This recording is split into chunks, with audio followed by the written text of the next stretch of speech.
त्रेता युग में भगवान राम हुए थे, जो कि एक राजा के पुत्र थे और होने वाले राजा भी थे। लेकिन उनकी माता जी के वरदान या फिर श्राप कहिए के कारण, उनके वचनों के कारण उनको 14 वर्ष का वनवास झेलना पड़ा और वो वन को अपनी पत्नी और छोटे भाई के साथ चले गए।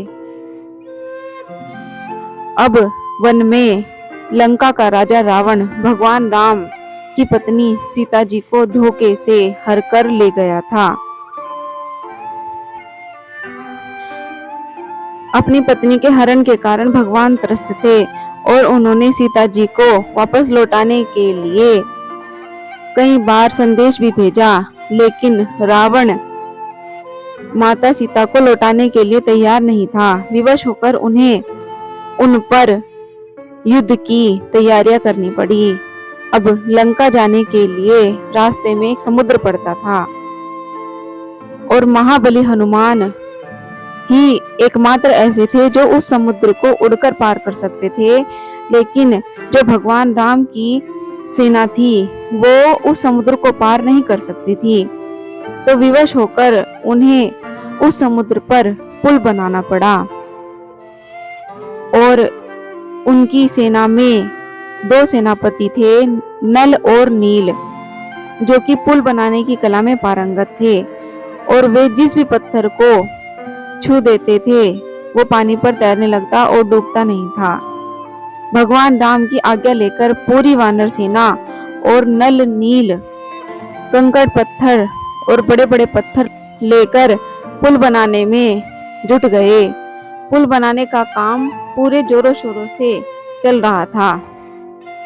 एक दिन भगवान राम अपने सभी सेना के साथ बातों में व्यस्त थे और पुल बनाने का काम लगभग पूरा ही होने वाला था। इतने में उन्होंने देखा कि उनके पास में ही एक गिलहरी मुंह में कंकड़ उठाकर ला रही है। पास आने पर भगवान राम ने उस गिलहरी से पूछा, तुम ये कंकड़ क्यों उठाकर ला रही हो? तुम ये किसके लिए उठाकर ला रही हो? गिलहरी ने जवाब दिया कि भगवान,